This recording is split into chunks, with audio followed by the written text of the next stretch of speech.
F7 fighter aircraft আনুমানিক 1টার দিকে আমাদের মাইলস্টোন স্কুল অ্যান্ড কলেজের দিয়াবাড়ি উত্তর শাখার দোতলা স্কুল ভবনে ক্র্যাশ ল্যান্ডিং করেছে। এই দুতলা ভবনটিতে প্রথম তলায় ছিল তৃতীয় শ্রেণী ও চতুর্থ শ্রেণীর বাচ্চাদের ক্লাস, দ্বিতীয় তলায় ছিল দ্বিতীয় শ্রেণী ও পঞ্চম শ্রেণীদের ক্লাস, এবং তার সাথে ছিল প্রিন্সিপালের অফিস, মিটিং রুম এবং একটা কোচিংয়ের ক্লাস চলমান ছিল। তবে ওই ক্র্যাশ ল্যান্ডিং যখন হয় তখন স্কুল ছুটি হয়ে গিয়েছিল, এবং ওই সময় যে জায়গায় টিচার্স রুমের সাথে যে ল্যান্ডিংটা হয় আঘাত করে ওই জায়গায় বাচ্চা কাচ্চারা জড়ো হয়েছিল এবং তাদের সাথে হয়তো কিছু অভিভাবকও ছিল। আমরা fire service and civil defence crash landing হয়েছে আনুমানিক 1টার দিকে, 1:08-এর মধ্যে আমরা খবর পাই এবং আমাদের 1:22-এর মধ্যে দ্রুত আমাদের এখানে ইউনিট পৌঁছে যায় এবং উদ্ধার কার্যক্রম শুরু করে। আমাদের মোট 9টা ইউনিট এখানে কার্যক্রম করেছে। বর্তমানে আগুন সম্পূর্ণ নির্বাপন অবস্থায় আছে এবং আমরা উদ্ধার কার্যক্রম চালাচ্ছি। উদ্ধার কার্যক্রম একটু আগে আপনারা দেখেছেন, ক্রেন নিয়ে যাওয়া হয়েছে এয়ারক্রাফটের পিছনের যে ফিউজিলাস বলে ওই অংশটাকে টেনে বের করার জন্য। ওটা বের করার পর ফাইনালি সার্চ করলে আর কোনো ডেড বডি আছে কিনা সেটা আমরা জানতে পারবো।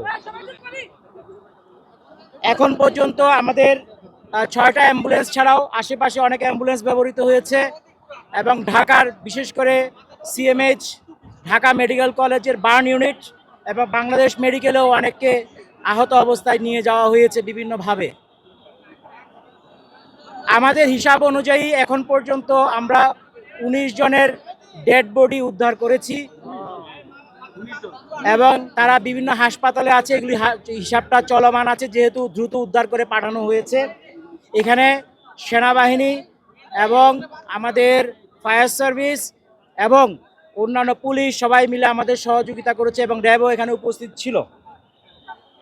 আমাদের উদ্ধার কাজ চলমান আছে এবং আশা করছি এটা খুব শীঘ্রই শেষ হয়ে যাবে, হলে আমরা টোটাল ক্ষয়ক্ষতির ফিগারটা আপনাদেরকে বলতে পারবো।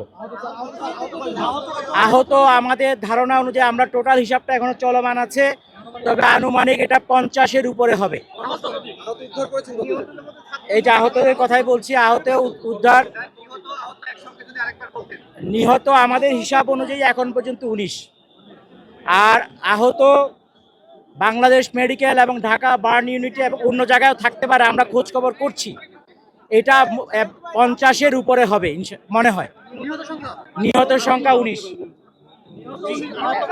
50-এর উপরে হবে। এটা ফাইনাল ফিগারটা আমরা যখন চূড়ান্তভাবে বিভিন্ন জায়গায় আমরা খোঁজ খবর করছি তখন আমরা এটা বলতে পারবো। আমাদের এখানে আমাদের মাননীয় উপদেষ্টা মহোদয় স্বরাষ্ট্র মন্ত্রণালয় উনি এসেছিলেন, উনি দেখে গিয়েছেন।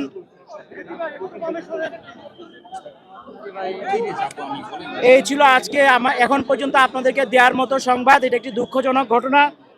আমরা এটার জন্য আমাদের যারা মারা গিয়েছেন এবং যারা আহত হয়েছেন সবার আরোগ্য কামনা করছি এবং ফ্যামিলির প্রতি আমাদের সমবেদনা জ্ঞাপন করছি, এবং আমরা আমাদের সর্বোচ্চ চেষ্টা দিয়ে যতটুকু সম্ভব উদ্ধার কার্যক্রম চালিয়েছি।